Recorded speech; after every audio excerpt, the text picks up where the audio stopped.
അകപ്പെടുന്നത്. അതുപോലാണ് ഈ തങ്കീസിൻ്റെ വല ഉപയോഗിക്കുന്ന ഈ പരമ്പരാഗത മത്സ്യത്തൊഴിലാളികളെന്ന് പറയുന്ന അവർക്ക് അവരുടെ നെറ്റിൽ ഈ മത്സ്യം കടലിൽ കറണ്ട് അടിച്ചാണ് അതിൽ മൊത്തം പറ്റിയിരിക്കത്തേ ഉള്ളൂ. ഈ ടങ്കീസ് വല അപകടമാണോ? എന്താണ്? നിരോധിക്കപ്പെട്ടൊഴിക്കാനാണ്, ഉപയോഗിക്കാൻ പാടില്ലെന്നാണ്. തങ്കീസ് വല എന്ന് പറയുന്നത് കറണ്ടാണ്, വെള്ളത്തിലെ കറണ്ടാണ്. അത് അതിൽ വരുന്നത് നീട്ടിക്കഴിഞ്ഞാൽ സൈഡിൽ കൂടെ ഓടിപ്പോകുന്ന മത്സ്യങ്ങൾ അതിൽ കറണ്ടടിച്ച് പറ്റുന്നതൊക്കെ പറ്റിയിരിക്കുകയാണ്.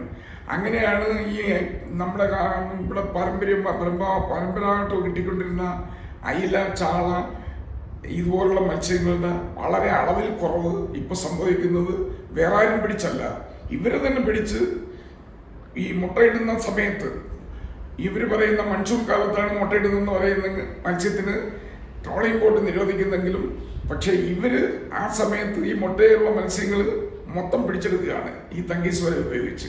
ടണ്ണ് കണക്കിനാണ് ഇവർ പിടിക്കുന്നത്. അപ്പോൾ ആ രീതിയിലാണ് ഇവർ നടക്കുന്നത്. അവർക്ക് വോട്ട് കൂടുതലുണ്ട്, ഒരു മേഖലയെ കേന്ദ്രീകരിച്ച് വോട്ട് കൂടുതലുള്ളതായതുകൊണ്ട് അവർക്കെതിരെ സർക്കാരിൻ്റെ അടുത്തൊരു പരാതിയും പെട്ടാലൊന്നും നടക്കത്തില്ല, വിരലി ഉണ്ടാകാനും പറ്റത്തില്ല.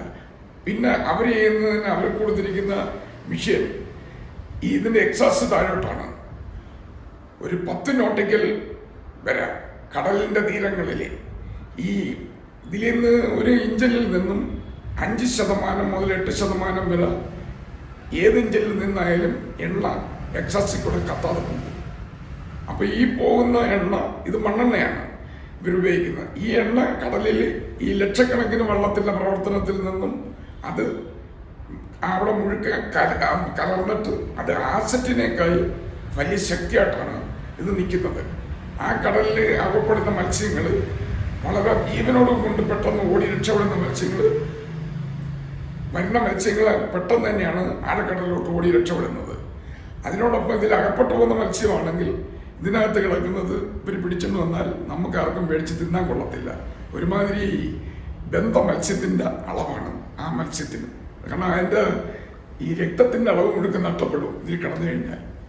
അപ്പം അങ്ങനെ ഈ ഇഞ്ചിൻ്റെ എക്സാസ് മാറ്റി ഇവർക്ക് മേളിലോട്ടുള്ള സംവിധാനത്തിൽ എൻജിൻ കൊടുക്കണമെന്ന് KV തോമസ് മിനിസ്റ്ററായിട്ടിരുന്ന കാലം മുതൽ നമ്മൾ ഇവിടുത്തെ യന്ത്രവൽക്കരണ മത്സ്യബന്ധന ബോർഡിൻ്റെ പ്രസിഡന്റ് എന്നുള്ള നിലയിൽ നമ്മൾ പ്രവർത്തനത്തിൽ ഏർപ്പെട്ടപ്പോൾ കടലിനെ പറ്റി പറഞ്ഞപ്പോഴും KV തോമസിൻ്റെ കാലം മുതൽ കെ ബാബുവിൻ്റെ കാലവും അതുപോലെ തന്നെ ഇവിടെ ഇരിക്കാണ്ട് നമ്മുടെ മേഴ്സിക്കുട്ടിയുടെ അല്ല അതിന് മുമ്പുണ്ടായിരുന്നു നമ്മുടെ ഫിഷറീസ് മന്ത്രി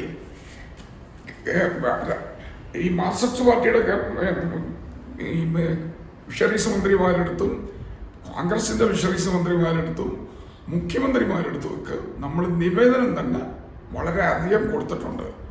ഇതിനെപ്പറ്റിയുള്ള ഈ അപകടങ്ങളെല്ലാം നമ്മൾ ചൂണ്ടിക്കാണിച്ചിട്ടുണ്ട്. പക്ഷേ ഇത് ആർക്കും ഒരു പ്രസക്തിയല്ല. ഒരു രാഷ്ട്രീയവൽക്കരണം വരുന്നതുകൊണ്ടായിരിക്കും അത്. ഇതെല്ലാം രാഷ്ട്രീയമാണ് നടക്കുന്നത്. ഇപ്പം നിലവിൽ നടക്കുന്നത് നമ്മുടെ ഈ തടാകങ്ങളിൽ കൂടെ വെള്ളമൊഴി വരുന്നു, വെള്ളപ്പൊക്കം വർഷം തോറും ഉണ്ടാകുന്നു. 25-30 വർഷത്തിന് മുമ്പൊന്നും 50 വർഷത്തിന് മുമ്പും നമ്മുടെ ഈ മലയിൽ മഴ ഉണ്ടായിരുന്നു, ഈ വെള്ളം ഇങ്ങനെ ഒഴുകി വരുന്നു. ഈ വെള്ളം ഒഴുകി വരുന്നതിന് അത് കടലിൽ എത്ര ടൺ വെള്ളം വന്നാലും കടൽ സ്വീകരിക്കും, കടലിലൊരു പരാതിയുമില്ല. പക്ഷേ വരുന്ന വഴി നല്ലപോലെ കൂട്ടാൻ നല്ലപോലെ തെളിച്ചിടാമെങ്കിൽ ഒരാളും മരിക്കത്തില്ല, ഒരു വീട്ടിലും വെള്ളം കയറത്തില്ല. പക്ഷെ ഇപ്പോൾ ഉള്ളവർക്ക് രാഷ്ട്രീയക്കാർക്ക് ഇത് വർഷം തോറും ഒരു തമാശാണ്. വെള്ളപ്പൊക്കം, ഒരു പിരിവെടുപ്പ്, ഒരു ദുരിതാശ്വാസം, ഇതെല്ലാം ഇങ്ങനെ രാഷ്ട്രീയക്കാരുടെ പണിയാണ് നടക്കുന്നത്.